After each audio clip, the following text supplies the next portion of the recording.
Hello नमस्कार, ज्योती हिवरे किचनमध्ये तुमचं स्वागत आहे। आज मी तुम्हाला मस्त सुकं लोणचं बनवून दाखवणार आहे। अशा पद्धतीने कडक आंबे मस्त घ्यायचे आणि उन्हाळ्यामध्ये लोणचं केल्याच्या नंतर आपण वर्षभर टिकेल अशा पद्धतीने लोणचं बनवून दाखवणार आहे। मस्त असं लोणचं तुम्हाला आज करून दाखवणार आहे, तर माझा व्हिडिओ तुम्ही शेवटपर्यंत नक्की बघा। असं मस्त लाल धुर्र आणि सुकं लोणचं बनवून दाखवणार आहे। त्यासाठी मी इथे 5 किलो आंबे घेतलेले आहे। कडक असे हिरवे कंच आंबे घेतलेले आहे, आंबट आहे छान आणि त्याला मस्त मगज असलेले आंबे आहे। या पद्धतीने आंबे घ्यायचे, छान स्वच्छ धुवून घ्यायचा। पहा अशा पद्धतीचा आंबा घ्यायचा, छान पुसून टाकायचे आणि त्याच्यानंतर पहा आणि मस्त अशा पद्धतीचा आंबा घ्यायचा, लोणचं खराब होत नाही। त्या वरती जे हे नकी आहे हे नकी काढून घ्यायची, हाताने काढायची किंवा मग एखाद्या चाकूनी वगैरे काढून घ्यायची। हा आंबा मस्त सर्व आंबे मी मस्त धुवून घेणार आहे, पुसून घ्यायचे, कारण लोणचं खराब होत नाही। पाणी असायला नसायला पाहिजे। पूर्ण आंबे कोरडे करून घ्यायचे, कारण लोणचं लगेच खराब होते। ओला पाण्याचा ओलावा जरी असला तरी लोणचं खराब होते, त्याच्यासाठी आंबे कोरडे पुसून घेतलेले आहे। पहा मस्त धुवून टाकायचे आहे आंबे आपल्याला हे आणि पुसून टाकायचे आहे। आता आंबे मस्त पुसून घेतलेले आहे आणि ह्या घरीच मी ही आंबे फोडणी आहे, या आंबे फोडणीवर मस्त फोडी करून घेत आहे आणि ह्या फोडी छान पुसून घ्यायच्या, एक एक फोड पुसून घ्यायची, कारण त्याला थोडं काळपणा राहते। तर स्वच्छ पुसून घ्यायचं आणि स्वच्छ अशा फोडी करून घ्यायच्या। पूर्ण स्वच्छ फोडी केलेल्या आहे, पुसून टाकलेल्या आहे, कोरड्या केलेल्या आहे। त्याच्यासाठी मी इथे 2 वाट्या मीठ घेतलेलं आहे, 1 पाव मीठ आहे हे मीठ आणि 2 चम्मच हळद घ्यायची आहे। 2 चम्मच हळद पुरेशी होते, मोठ्या चमच्याने घेतली आहे पोहे खायच्या। आणि हे पूर्ण मिक्स करून घ्यायची, मीठ आणि हळद मिक्स करून घ्यायचं। अशा पद्धतीने छान पूर्ण हळद आणि मीठ मी लावून घेतलेलं आहे। असं पूर्ण मीठ खालवर करून घ्यायचं, पूर्ण फोडीला मीठ लागलं पाहिजे। अशा पद्धतीने आपण 2 दिवस हे एखादं कापड बांधून ठेवायचा, म्हणजे हवा पण लागते त्या कापडमधून, एखादी ओढणी वगैरे पातळ असली की तर ते बांधायची आणि 2 दिवस ठेवायचं आहे। आता 2 दिवस झालेले आहे। लोणच्याला लागणारे हे साहित्य आहे, पहा इथे 1 पाव मी मोहरीचा डाळवा घेतलेला आहे, मेथी घेतली 1 वाटी, इथे 2 वाट्या मी मीठ घेतलेलं आहे, पण मी 2 वाट्या पहिलेच टाकलेल्या आहे, 1च वाटी वापरणार आहे। त्याच्यासाठी इथे रामबंधू लोणचे मसाला घेतला आहे, सोप घेतलेली आहे आणि जिरं घेतलेलं आहे 4 चम्मच। इथे शेंगदाण्याचं तेल घेतलेलं आहे, हे शेंगदाण्याचं तेल वापरू शकता किंवा मोहरीचं पण तेल तुम्ही लोणच्याला वापरू शकता। इथे तिखट घेतलेलं आहे मी 2 वाट्या आणि 10 ते 12 लसूण कळ्या घेतलेल्या आहे। अशा पद्धतीने एवढं साहित्य लागणार आहे। आता आपण सर्वात पहिले हे मेथी दाणे भाजून घेणार आहे। मेथी ही तांबूस कलरची ब्राऊन कलरवर येईपर्यंत आपल्याला हळूहळू कमी आचेवर भाजून घ्यायचे आहे, कारण ते छान भाजल्या गेली तर तिचा भुरका पण छान होतो आणि लोणचं जास्ती चिकट होत नाही। त्याच्यासाठी आपण हे मेथी व्यवस्थित भाजून घ्यायची। पहा किती सुंदर ब्राऊन कलर आलेला आहे। अशा पद्धतीने आपण मेथी भाजून घ्यायची। ही मेथी आता मी एखाद्या भांड्यामध्ये काढून घेत आहे। हा मस्त मेथीचा कलर छान दिसत आहे। मेथी काढून घेतली आहे, तोपर्यंत थंड होईपर्यंत आपल्याला जिरं थोडं करपून घ्यायचं आहे, जास्ती भाजायचं नाही जिरं। अशा पद्धतीने जिरं मस्त आपण भाजून घेत आहे आणि हे जिरं खूप जास्ती भाजायचं नाही, जास्ती सुगंध त्याचा जाईपर्यंत नाही भाजायचं, थोडं भाजायचं। अशा पद्धतीने मी जिरं पण भाजून घेतलेलं आहे आणि हे जिरं आपल्याला एखाद्या भांड्यामध्ये काढून थंड होऊ द्यायचं आहे। आता हे मेथी मी भाजून घेतलेली आहे, ही थंडी झालेली आहे। आता मेथी अशी थंड झाल्याच्या नंतर एका मिक्सरच्या भांड्यामध्ये घेऊन मिक्सरमध्ये आपल्याला मिक्सरवर बारीक करून घ्यायचे आहे। अशा पद्धतीने मी आता हे मेथी बारीक करून घेत आहे। बघा मस्त मेथीचा भुरका झालेला आहे, बारीक असा भुरका झालेला आहे, एकदम जाडसर पण नाही, एकदम खूप बारीक पण नाही, अशी गरभळती थोडीफार ठेवली तरी चालेल. आणि हे जिरं आहे, हे जिरं पण आपल्याला मिक्सरमध्ये बारीक करून घ्यायचं आहे. जिऱ्याचा पण छान भुरका झालेला आहे. पहा, या पद्धतीने मस्त दिसत आहे, कारण जिरं पण व्यवस्थित भाजण्यात आलं आहे. आणि छान असं पॅकेटचं वापरण्यापेक्षा आपण भाजून घ्यायचं घरीच, बारीक करायचं. असा मी एक म्हणजे 3 पाव गूळ घेतलेला आहे, लोणच्यासाठी बारीक करून घेतला आहे. आता हे आपण आंब्याच्या फोडी 2 दिवस आपण मीठ आणि हळद लावून ठेवल्या होत्या. याला पाणी सुटलेलं आहे, मिठाचं पाणी सुटलेलं आहे आणि आंब्याचं पण असं. तर ते आता आपल्याला एका भांड्यामध्ये हे पूर्ण पाणी ओतून घ्यायचं, कारण आपल्याला सुकं लोणचं बनवायचं आहे.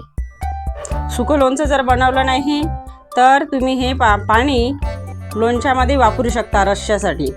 पण सुकं लोणचं जर बनवायचं असेल तर तुम्ही फक्त तेल आणि गूळ याचा थोडाफार रस्सा सुटेल. तर लोणचं टिकण्यासाठी तो रस्सा थोडाफार आवश्यक आहे, पण ते लोणचं सुकंच होतं.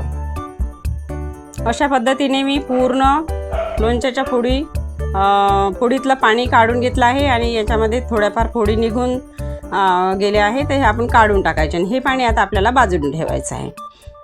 इथे कढईमध्ये मी तेल टाकून घेत आहे. जे शेंगदाण्याचं 1 किलो तेल घेतलेलं आहे मी. हे 1 किलो तेल टाकून घ्यायचं आहे. आता हे कडकडीत गरम होऊ द्यायचं. गॅसवर मस्त कडकडीत गरम झालेलं आहे. आता हे गरम तेल पूर्णपणे थंड होऊ द्यायचं आहे. आता थंड होईपर्यंत आपण इथे आंब्याच्या फोडीमध्ये गूळ टाकून घ्यायचा आहे. बघा, हा गूळ बारीक करून घेतलेला आहे मी आधीच, किंवा तुम्ही किसून पण टाकू शकता. अशा पद्धतीने गूळ मिक्स करून घ्यायचा. या गुळाचा पण थोडाफार रस्सा सुटतो आंब्याला. आणि 1 वाटी मी मीठ टाकून घेणार आहे, कारण आंब्याच्या फोडी मी बघितल्या खूप खारड आहे, कारण आधीच मीठ त्याला छान 2 दिवस फोडीला लागलेला आहे. त्याच्यामुळे 1 वाटी मी मीठ टाकून घेत आहे परत. अशा पद्धतीने मीठ पण मस्त मिक्स करून घ्यायचं, कारण मिठावर लोणचं असतं. मीठ आणि गूळ हे प्रमाण जर व्यवस्थित असलं तर लोणचं खराब होत नाही. त्याच्यासाठी मीठ, गूळ आणि तेल ह्या 3 वस्तू महत्त्वाच्या आहे लोणच्यासाठी. पहा, असं मस्त तेल आता आपलं कोमट झालेलं आहे. आपण थोडं बोट टाकून पाहायचं. बोट कोमट असलं की आपल्याला मोहरीचा डाळवा जो आहे तो या तेलामध्ये टाकून घ्यायचा आहे. मस्त मोहरीचा डाळवा टाकून घ्यायचा. आणि मेथी जी आहे मी बारीक करून घेतलेली आहे, ही मेथी पण भाजलेलीच आहे. आता आपण हिंग टाकून घ्यायचा तेलामध्ये, कोमट तेलामध्ये, म्हणजे करसड वाटत नाही जास्ती. जर आपण निव्वळ फोडीलाच टाकला वरून तर हिंगाचा जास्ती करसडपणा येतो. इथे मेथीचा डाळवा मी बारीक करून घेतलेला आहे, भाजलेलाच आहे, पण मी ते कोमट तेलामध्ये थोडाफार टाकून घेत आहे. हे तिन्ही जिन्नस आपल्याला छान मिक्स करून घ्यायचं तेलामध्ये. आणि इथे लोणच्याच्या फोडीमध्ये मी थोडा कलमीचा तुकडा टाकलेला आहे. सोप टाकून घेत आहे. इथे तिखट घेतलेलं आहे 1 वाटी, 1 ते 1.5 वाटी मी इथे तिखट वापरून घेतलं आहे. 1.5 वाटी तिखट टाकलेलं आहे, कारण लोणचं मसाला आपल्याकडे असल्यामुळं त्या लोणचं मसाल्यामध्ये पण तिखटाचं प्रमाण असतं. त्याच्यामुळं मी इथे 1.5 वाटी तिखट टाकलं. तुमच्या आवडीनुसार तुम्ही तिखट कमी जास्त करू शकता. इथे रामबंधू लोणचं मसाला टाकून घेतलेला आहे बघा लोणच्यामध्ये, कारण याच्यामध्ये तिखट आणि सर्व जिन्नस या मसाल्यामध्ये असतं. त्याच्यासाठी आता 10 ते 12 लसूण कळ्या आहे, त्या कळ्या पण टाकून घेत आहे. मस्त लसूण कळ्या टाकल्याने लोणच्याची टेस्ट छान येतं. आणि ह्या लसूण कळ्या जशाच्या तशा राहतं 1 वर्षापर्यंत, 2 वर्षापर्यंत. असं व्यवस्थित जर लोणचं झालं तर वर्षभर लोणचं खराब होत नाही. 2 वर्ष जरी ठेवलं तुम्ही तरी पण खराब होणार नाही. या पद्धतीने लोणचं छान असं मी मिक्स करून घेत आहे. असं पूर्ण लोणचं मिक्स केल्याच्या नंतर पहा, पूर्ण फोडीला तो मसाला लागेपर्यंत आपल्याला हळूहळू ह्या फोडी मिक्स करून घ्यायचा आहे. पूर्ण मसाला सगळ्या फोडींना लागला पाहिजे. अशा पद्धतीने मस्त पूर्ण लोणच्याच्या फोडीला मसाला लागलेला आहे. आता आपण जिरं बारीक केले होतं, जिऱ्याची पूड केली होती. हे पूड मी तेलामध्ये न टाकता कोरडीच वरून सोडत आहे, कारण ते भाजलेलंच आहे. अशा पद्धतीने सर्व जिन्नस टाकून झालेले आहे लोणच्यामध्ये. आता आपल्याला तेलामध्ये मोहरीचा डाळवा, मेथी आणि हिंग टाकून घेतला होता. यात आपल्याला वरून या फोडीच्या वरून सोडून द्यायचं आहे, टाकून घ्यायचं आहे. अशा पद्धतीने पूर्ण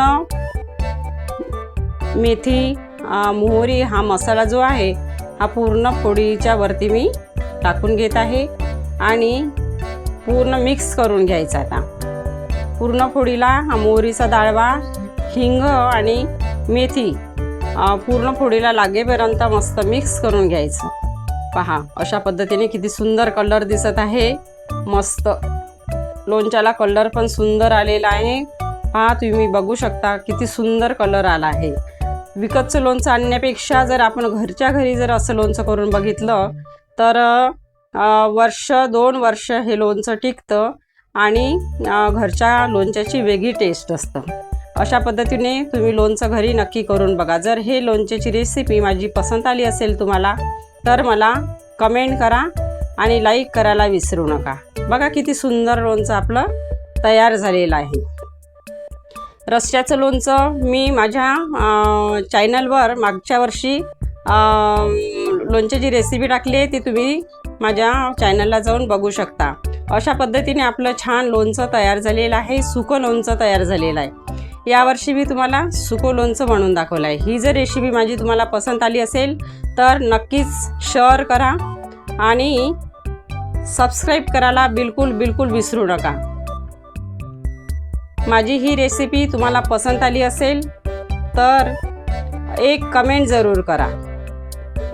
माझा व्हिडिओ शेवटपर्यंत ऐकून घेतल्याबद्दल धन्यवाद. थँक्यू.